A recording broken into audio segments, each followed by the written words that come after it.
लेकिन इस घटना के पीछे थाना प्रभारी और एएसआई मिथिलेश, इन दोनों ने जिस तरीके से कुंदन, एक मिथिलेश भी है,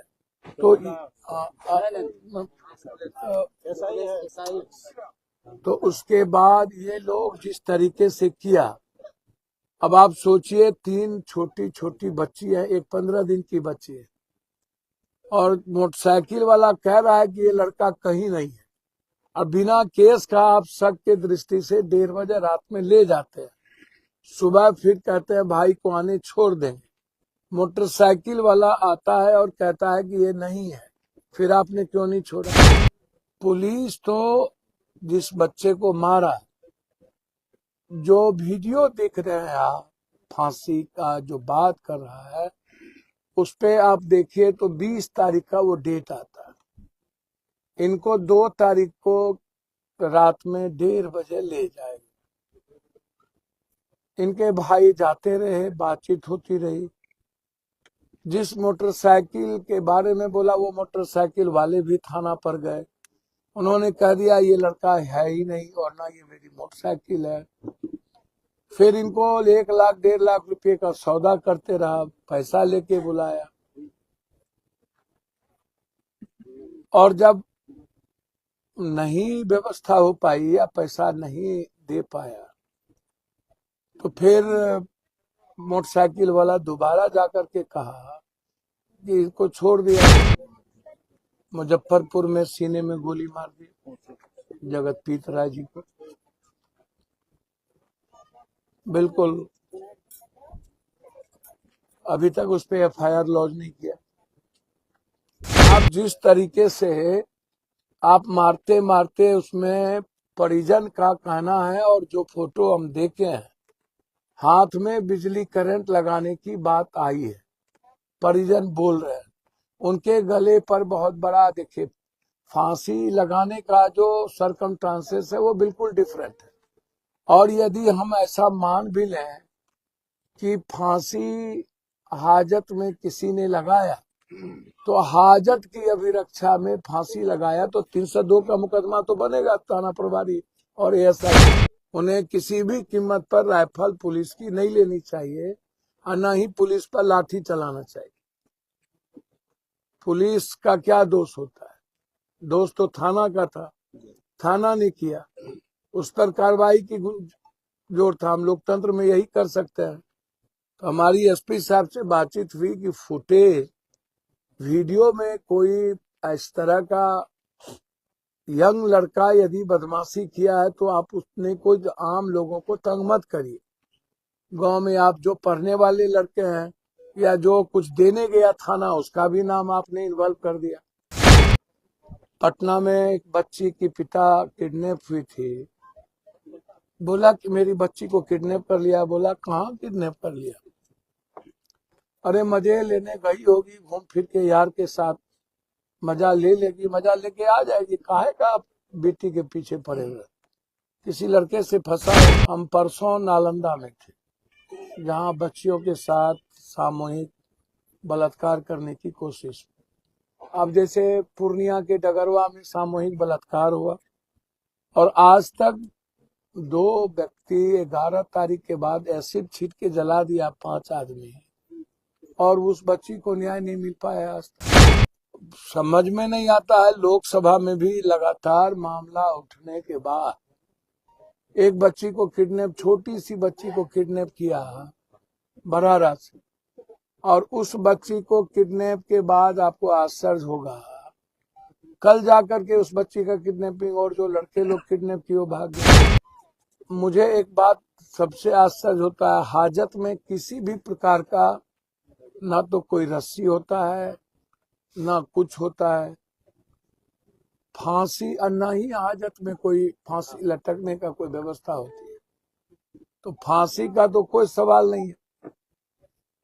बिल्कुल क्लियर है। पहले तो लगातार जो आतंक के राज से बड़ा हो गया है इंस्पेक्टर राज, मुजफ्फरपुर में सीने में गोली मार दी जगतपीत राय जी को।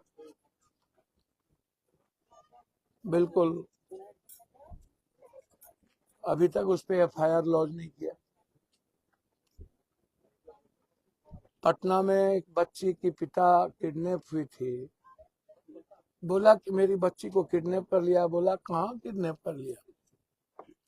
अरे मजे लेने गई होगी, घूम फिर के यार के साथ मजा ले लेगी, मजा लेके आ जाएगी। काहे का आप बेटी के पीछे पड़े हुए? किसी लड़के से फंसा होगा। तो थाने में जब भी कोई बेटी का सवाल आता है, हम परसों नालंदा में थे जहाँ बच्चियों के साथ सामूहिक बलात्कार करने की कोशिश। अब जैसे पूर्णिया के डगरवा में सामूहिक बलात्कार हुआ और आज तक 2 व्यक्ति 11 तारीख के बाद एसिड छीट के जला दिया, 5 आदमी, और उस बच्ची को न्याय नहीं मिल पाया आज तक। समझ में नहीं आता है। लोकसभा में भी लगातार मामला उठने के बाद एक बच्ची को किडनैप, छोटी सी बच्ची को किडनैप किया बरारा से, और उस बच्ची को किडनैप के बाद आपको आश्चर्य होगा, कल जाकर के उस बच्ची का किडनैपिंग और जो लड़के लोग किडनैप किए वो भाग गया। पुलिस तो जिस बच्चे को मारा, जो वीडियो देख रहे हैं आप, फांसी का जो बात कर रहा है, उस पे आप देखिए तो 20 तारीख का वो डेट आता है। इनको 2 तारीख को रात में 1:30 बजे ले जाएंगे। इनके भाई जाते रहे, बातचीत होती रही। जिस मोटरसाइकिल के बारे में बोला, वो मोटरसाइकिल वाले भी थाना पर गए। उन्होंने कह दिया ये लड़का है ही नहीं और ना ये मेरी मोटरसाइकिल है।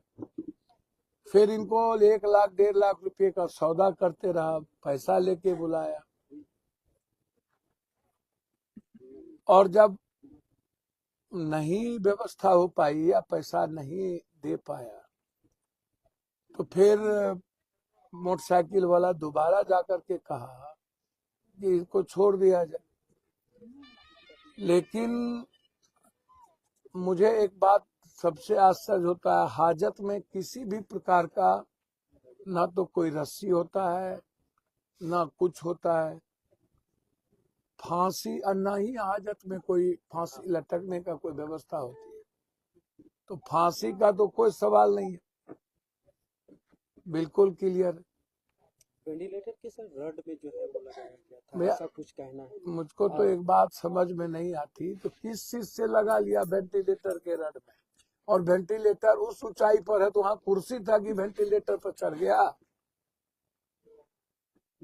वहां टेबल था या कुर्सी थी कि हम कुर्सी पर टेबल पर चढ़ के वेंटिलेटर में लगा करके हम झूल गए?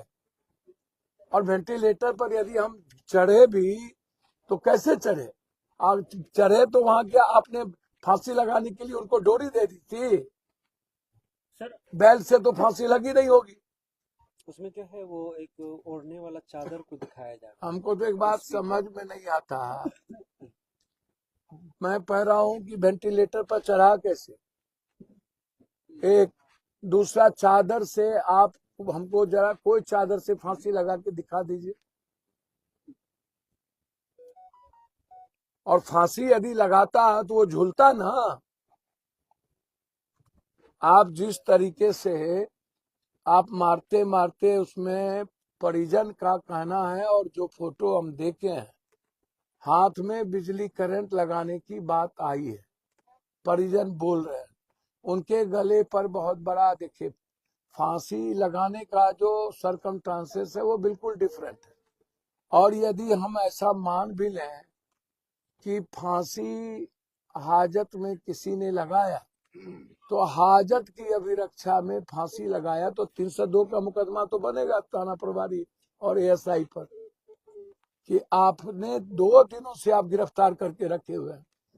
एक तो आप किसी भी कीमत पर 24 घंटा से ज्यादा आपको कोर्ट ले जाना है, 48, आप कितना दिन थाना में रखिएगा? आपने 2 रात 1 दिन आप थाना में रखे, लगातार आप पैसे की बात करते रहे, तो इसीलिए फांसी तो सवाल ही नहीं उठता। और हाजत में तो कोई कुर्सी होती नहीं है। बाथरूम का था दीवार। अब आप कह रहे हैं बाथरूम का दीवार, बाथरूम के दीवार पर चढ़ गया,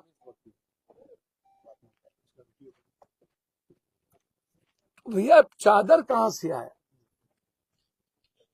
और चादर आप दिए हमको तो मारने के बाद की देखिए कोई, यह दरोगा पहले भी ताराबाड़ी थाना फूंक चुका है इसके कारण, अररिया में पहले भी वहां पर एक गरीब बच्चों के साथ इसने मार दिया था। तो ये एक, वही बात मैं कह रहा हूँ, जीजा साली की मौत हो गई थी, कोई एक घटना तो है नहीं इसकी।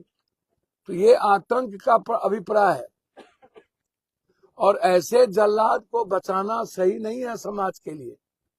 एक बच्चे वहां, दो वहां मर गए, एक यहाँ मर गए, उन पर एफआईआर पहले से है, फिर आपने किस आधार पर थाना प्रभारी इनको बनाया? सर उन पे कार्रवाई जहां होना चाहिए उन्हें निलंबित मात्र किया गया है सर। मैं वही बात तो कह रहा हूँ, इन पर तो वैसे ही एफआईआर बनता है, परिजन करे ना करे तब भी इन पर एफआईआर बनेगा। लॉ कहता हम तो मानवाधिकार में भी जाएंगे, और लोकसभा तो बंद हो गया है। यदि 16, 17, 18 स्पेशल लोकसभा है, यदि उस बीच में हमको स्पेशल लोकसभा में यदि थोड़ा भी गुंजाइश मिलेगी तो इस मुद्दे को मैं उठाऊंगा, लेकिन मानवाधिकार से लेकर के हम आयोग तक हम जाएंगे, इसको ऐसे नहीं छोड़ेंगे। परिवार छोड़ दे हमारे, मैं धन्यवाद देना चाहूंगा आईजी पूर्णिया और एसपी कटिहार को कि उन्होंने तुरंत, एक बार नहीं मेरी 3 बार बातचीत हुई, और एसपी साहब से मेरी बातचीत होती रही है। जब मैं इस बात को भी मानता हूं कि सस्पेंशन जब हो गया था तो कुछ लोग जो इस गांव के नहीं थे, बाहर के गांव के, कुछ गलतियां की, उन्हें किसी भी कीमत पर राइफल पुलिस की नहीं लेनी चाहिए, और न ही पुलिस पर लाठी चलाना चाहिए।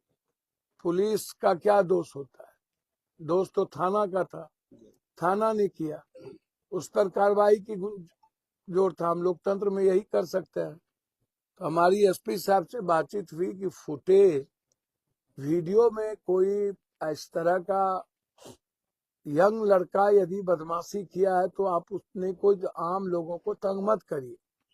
गांव में आप जो पढ़ने वाले लड़के हैं या जो कुछ देने गया थाना, उसका भी नाम आपने इन्वॉल्व कर दिया। तो ये का सर आरोप है कि पुलिस के द्वारा लगातार उन्हें डराया और धमकाया। नहीं, मैं तो कह रहा हूँ कि वहां पर भी कटिहार में उनके भाई का कहना है कि हमको धमकाया गया वरिष्ठ पदाधिकारी के द्वारा कि मनिहारी ले जाओ तो यहाँ ले जाओ, वरिष्ठतम पदाधिकारी ने धमकाया। तो मेरा तो इतना ही रिक्वेस्ट होगा कि इस गांव से मैं कहूंगा कि एक पब्लिक पिटीशन आईजी साहब के नाम से कि जो है नहीं, कोई भीड़ का हिस्सा कहीं खड़ा है, उसको भी, उसके हाथ में पत्थर नहीं है, उसने कोई लाठी नहीं चलाया, और जो भीड़ में खड़ा है तो उसको भी आप इन्वॉल्व कर दीजिए। कोई पढ़ लड़का है उसको भी इन्वॉल्व कर दीजिए। जो व्यक्ति राइफल छीन रहा है या कोई व्यक्ति लाठी चला रहा है तो मैं समझ में आता हूँ कि वो गलत है, हम उसके बारे में कुछ नहीं कहते हैं, लेकिन इस घटना के पीछे थाना प्रभारी और एएसआई मिथिलेश, इन दोनों ने जिस तरीके से, कुंदन, एक मिथिलेश भी है,